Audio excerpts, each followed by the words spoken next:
આપણા ભારત દેશની પવિત્ર સંસ્કૃતિમાં એક ઝળહળતા ઝવેરાતની એક માળા છે. એ માળા જ્ઞાન, ભક્તિ અને વૈરાગ્યની છે. એટલે પુરાતન કાળથી અત્યાર સુધી અજ્ઞાન અને મોહના અંધકારને એ પરાજિત કરતી આવી છે.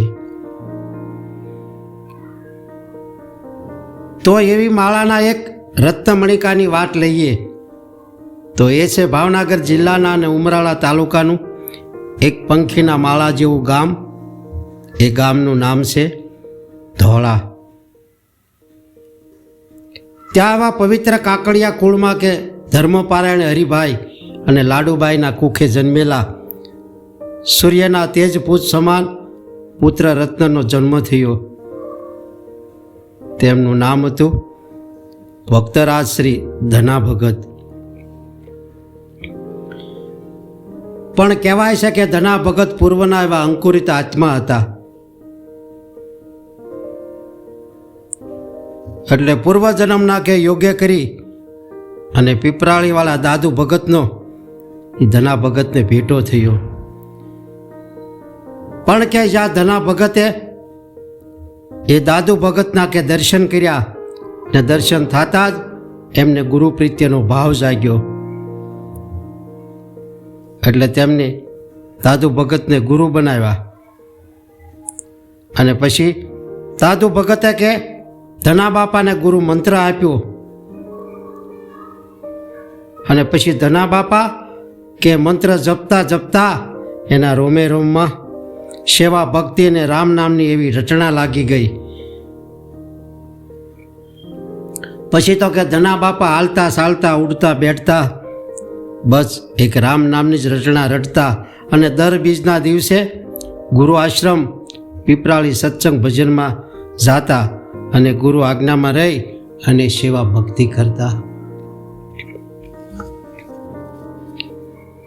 એવી રીતે કે ધના બાપા દર બીજના દિવસે ગુરુ આશ્રમે જાય. એમાં કે બરાબર ચોમાસાની ઋતુ અને આકાશમાં કે વાદળી સળી ગળગળ કરતી અને વાદળી ધીરે ધીરે વરસી, પણ એવી વરસી કે નદીઓને નાળા સલકાવી દીધા. એમાં ધના ભગત કે પીપરાળી જવા તૈયાર થયા, પણ કે નદી તો એવી ગાંડી તૂર બે કાંઠા વહી રહેલી હતી અને રાતનું ટાણું હતું એટલે અંધકાર સવાઈ ગયો હતો.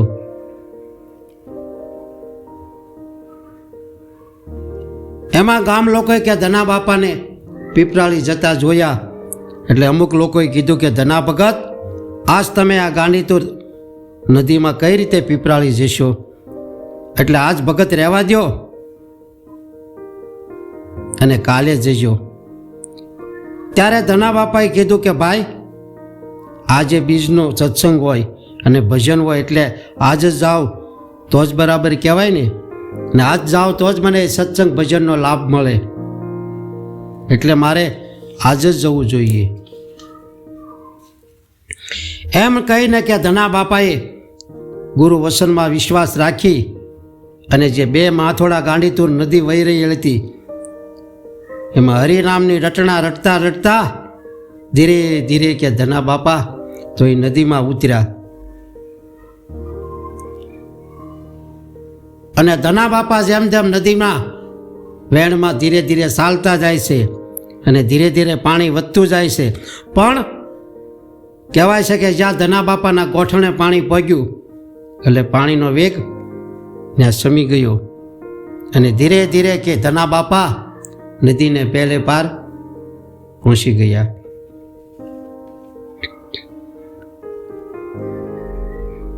પણ પીપરાળી ગુરુ આશ્રમમાં બધા હરિભક્તોના મુખે એક જ વાત થતી હતી કે આજે ધના ભગત આ બીજમાં નહીં આવી શકે. કેમ કે આ ગાંડીતુર આ નદી બે કાંઠા વહી રહેલી છે, આમાં ધના ભગત કઈ રીતે આવી શકે? આવી રીતે દાદુ ભગતની પાસે બેસી અને હરિભક્તો બધા વાત કરે છે. ત્યારે ગુરુ દાદુ ભગત કહે છે કે વાલા આવશે, ધનો આવશે, એની રખેવાળી તો મારો ઠાકોર કરશે. એમ જ્યાં દાદુ ભગત હરિભક્તોને કહેશે ત્યાં ધના બાપાનો કહેવા સંભળાણો કે બાપા સીતારામ એમ કહીને ગુરુ શરણે જઈ અને ધના બાપાએ દંડવત કર્યા. પછી તો બધાએ ધના બાપાની સામે જોયું કે આ ગાંડીતુર 2 નદીમાં આ ધના ભગત કઈ રીતે આ આશ્રમ સુધી પહોંચ્યા હશે. પણ ધના બાપાના કપડાં કે ગોઠણ સુધી જ પલળેલા હતા. એ જોઈને બધા હરિભક્તોને ધના બાપાની ગુરુ ભક્તિમાં પરિપૂર્ણ વિશ્વાસ બેઠો.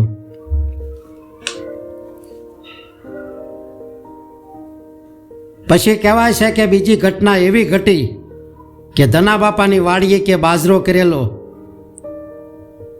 અને એ બાજરો ગુરુ કૃપાથી સારો પાક ઉપર આવેલો. એટલે બાજરો પવનની સાથે કે હિલોળા લેશે અને જોતા જ સૌની આંખ ફાટી જાય એવા માલપા દાણા અને એને જોઈને બધાને અનેરો આનંદ આવે છે. અને પછી આજુબાજુના વાડીવાળા રામભાઈને કહે છે કે રામભાઈ, આ વર્ષે તમારો બાજરો 16 કળામાં ખીલી રહેલો છે, એટલે તમારે 16 વર્ષ છે, એટલે તમે બાજરાની બરાબર રખેવાળી કરજો. ત્યારે રામભાઈ કે ભાઈ મને એ ખબર છે. એમ કહીને ધના બાપાને મોટા ભાઈએ રામભાઈએ કીધું કે ભાઈ ધના, તું ખેતરે જા, કેમ કે બાજરો પાક ઉપર છે એટલે તું રખેવાળી કરવા વાડીએ જા. ધના બાપાએ કે મોટા ભાઈ રામભાઈનું વેણ ન વાઢ્યું અને ધના બાપા વાડીએ ગયા. પણ ધના બાપાને વાડીએ ક્યાંય સેન પડે નહીં, ખાટલે સૂવે તો નીંદર આવે નહીં, કારણ કે તેને મન તો ગુરુ ભજનની એક યાદ હતી. એટલે ગુરુ આશ્રમ ધના બાપાને યાદ આવ્યો અને થયું કે અરે આજ તો ગુરુના દ્વારે ભજન છે, એટલે હાલને ભજનમાં જાઓ. આ બાજરાની રખેવાળી તો મારો ઠાકર કરશે. એમ વિચારીને કે ઠાકર ભરોસે એ બાજરો છોડી અને ધના બાપા કે પીપરાળીની વાટ પકડી અને પહોંચ્યા ગુરુ આશ્રમે. અને ગુરુને કે પગે લાગીને ભજનની ધૂનમાં એવા મસ્ત બની અને ધના બાપા એવા ધ્યાનમગ્ન થયા. હવે અહીંયા ધના બાપાની વાડીની આજુબાજુવાળા ચિંતા કરે છે, અરે ક્યાં રામભાઈની વાડી ક્યાં બાજરો પાક ઉપર છે અને રામભાઈ વાડીએ નથી અને આમાં ક્યાંય ધનો દેખાતો નથી અને આ બાજરો બરોબર પાક ઉપર છે, તો આનું શું થશે? એવો વિચારી અને એક જણ કે ગામમાં ગયો. તો કે ગામના સોરે રામભાઈ બેઠા હતા. એને જોઈને કહે છે કે રામભાઈ, અત્યારે આખું ગામ પોતાની વાડીએ સૂવા માટે જાય છે અને તમે સોરે બેસી અને ગપાટા મારો છો. પણ હાથમાં આવેલો બાજરો ને આ ડુંડા વહી જશે ને પછી પછતાવો થશે. તમે વાડીએ 2-5 દિવસ સૂઈ શકતા નથી, એ તમને આકરું લાગે છે. ત્યારે રામભાઈ કહે છે કે ભાઈ, મને સલાહ દેવાની જરૂર નથી, મને આટલી તો ખબર પડે છે કે બાજરો પાક ઉપર હોય તારે એની રખેવાળી કરવી જોઈએ. એટલે જ મેં મારા ભાઈ ધનાને શમીસ્થાનનો વાડીએ મોકલો છે. તમે એને વાડીએ નહીં ભાળ્યો હોય એટલે તમે મને આ ફરિયાદ કરો છો. ત્યારે બાજુની વાડીવાળા કે રામભાઈ, ધનો વાડીએ નથી, મેં વાડીએ આકલ મારી, કોઈ હોંકારો પણ નથી આપ્યો. ત્યારે રામભાઈ કે મેં એને વાડી જ મોકલ્યો છે, તો એ ધનો ક્યાં ગયો છે? આજ તો આપણા ગામમાં ક્યાંય ભજન નથી, નહીતર વળી ક્યાંક ભજનમાં બેસી ગયો હોય. ત્યારે કે આપણા ગામમાં ભલે ને ભજન ન હોય પણ 12 ગામ તો હોય ને.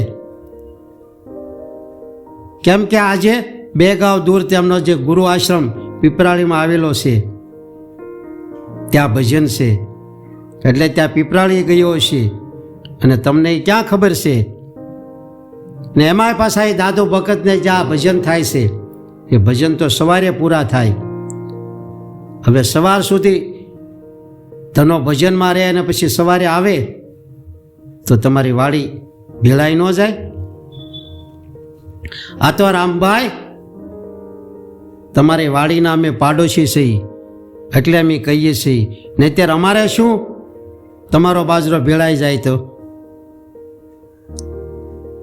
પછી તો કહેવાય છે કે ખેડૂતની વાત સાંભળી અને રામભાઈ ખૂબ ક્રોધિત થયા ને કીધું કે ધનાને એટલી ભાન નહીં હોય કે અત્યારે પાક ઉપર આ બાજરો આવેલો છે અને બાજરો છોડી અને ભજનમાં જવાય કે ન જવાય? રેઢો બાજરો જોઈને કોઈ સોર ડૂડા લણી જશે, કોઈ ઢોર હસો કરશે, પણ રામભાઈ કે મને વિશ્વાસ છે કે એટલી તો ધનાને ખબર પડે કે આ પાક ઉપર આવેલો રેઢો બાજરો છોડીને ભજનમાં ન જવાય. પણ તમે કહો છો એટલે હાલો હું વાડીએ આંટો મારું. એમ કે વિચારીને રામભાઈને થયું કે હાલને વાડીએ જાઓ.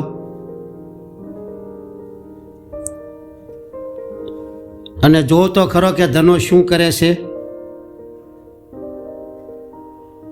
અને પછી કે રામભાઈ વાડીએ ગયા અને ખેતરના શેઢે ઊભા રહ્યા, પણ દોઢ માથોડું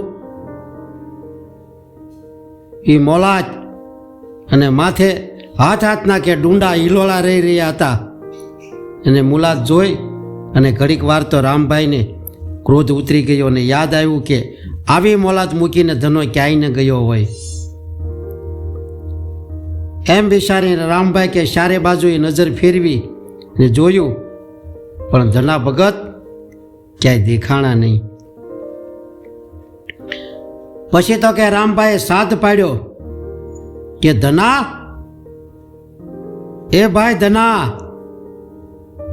એમ સાથ પાડતા જાય છે અને ચારે બાજુ કે જોતા જાય છે, પણ ક્યાંયથી હોંકારો આવ્યો નહીં. એટલે રામભાઈને નક્કી થયું કે આજ ધનો વાળીએ નથી, નહીંતર મને હોંકારો આપે જ. પણ ક્યાંક છુપી રીતે છુપાણું હશે. એમ કહીને રામભાઈએ કે પાછો જોરથી સાથ પાડ્યો ને કીધું કે ધના, એ ધના, તું ક્યાં છો? ત્યારે કે સામે શેઢેથી ધીમો પડકાર સંભળાણો કે હું અંદર આંટો મારું છું. આવો અવાજ સાંભળીને રામભાઈ તો ખુશ થયા કે નહીં, ધનો તો વાળીએ જ છે.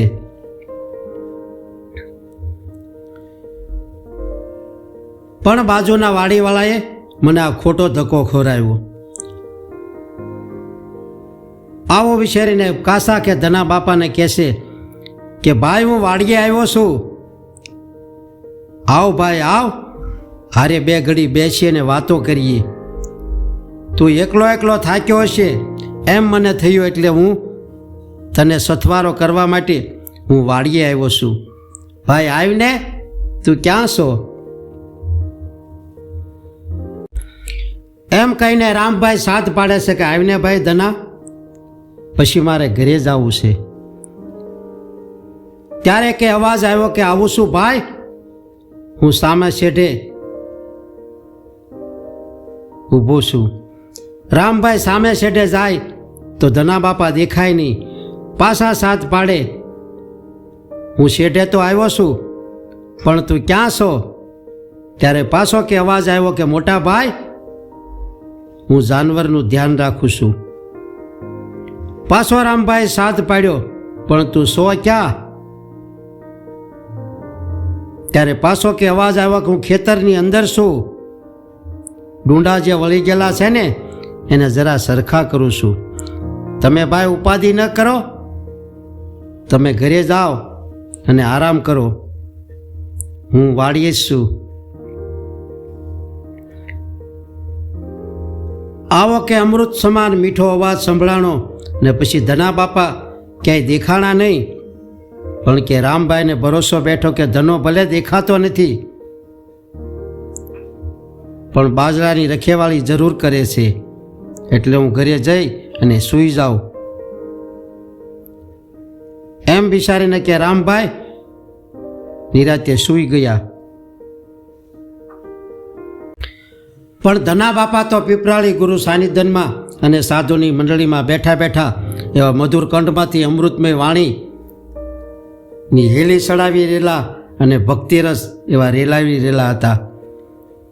અને એવા જિજ્ઞાસુ પ્રેમી આત્માઓ અને પ્રેમી ભક્તજન એ અમૃતમય રસને પી રહ્યા હતા. પણ કે ભજનની એ અમૃતમય વાણીની ધારા એવી હતી કે જેમ આકાશમાંથી સ્વાતિ ન વરસી રહેલી હોય એવી રીતે અમૃતમય વાણી વરસી રહેલી હતી અને ભક્તજનોના હૃદયને એ પરસી રહી હતી. એટલે કોઈને સમયની ભાન ન રહી અને એ ભજનમાં સવાર પડી ગયું. ને ઘરે રામભાઈ સૂતા પણ નીંદર ન આવી. એટલે થોડી વાર સૂતા ત્યાં સવાર પડી ગયું અને દાંતણ કરી ચા પાણી પી અને રામભાઈ ડેલીની બહાર સવારમાં બેઠા હતા. ત્યાં કે પીપરાળીમાં ધના બાપા ગુરુ પાસેથી રજા લઈ અને સાધુની મંડળી સાથે ધોળા આવે છે.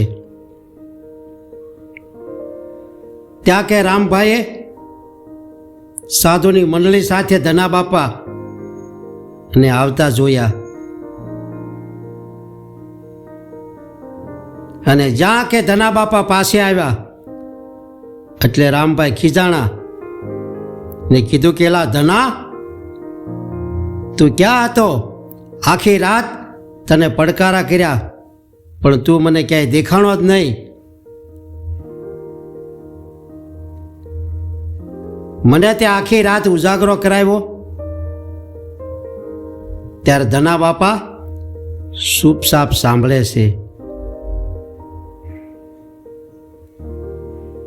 પણ કે આવી રામભાઈની વાત સાંભળી અને સાધુ મંડળીના માણસોને કહે છે કે રામભાઈ, આ ધના ભગત તો અમારી સાથે પીપરાળીમાં ભજનમાં હતા અને અમે સીધા જ પીપરાળીથી આ સાધુની મંડળી લઈ અને અમે બધા અહીંયા આવ્યા છીએ.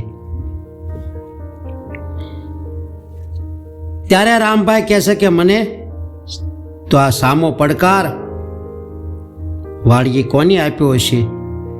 ધના તું નહોતો? ત્યારે ધના બાપા કહે છે કે ના ભાઈ, હું તો પીપરાળીથી ભજનમાંથી આવું છું. આવી વાત કે સાંભળીને રામભાઈ તો થોડીક વાર વિચારમાં પડી ગયા અને ધના બાપાને પૂછ્યું કે ધના, મને સામો પડકાર આપતા હતા એ કોણ હશે? પછી તો કે કહેવાય છે કે ધના બાપાની આંખોમાં આંસુ આવી ગયા અને આકાશની સામે જોઈ અને બે હાથ જોડી અને મનોમન પ્રાર્થના કરે છે અને કહે છે કે હે મારા નાથ, ભક્તની લાજ રાખવા માટે મારા વાલા તે આખી રાત ઉજાગરો કર્યો અને તમે સીમ વેઠી આટલી ઉપાધિ તમારે નહોતી કરવી. હું મોટા ભાઈ ના બે વેળ સાંભળી લે. પછી તો કે ધના બાપા એવા અંતરનાથ સૌને પરસી ગયા ને બધા વિચારમાં પડી ગયા. ને પછી ધના બાપા બોલ્યા કે પરમાત્માના આ ભજનનો વાલા મહિમા તો જુઓ,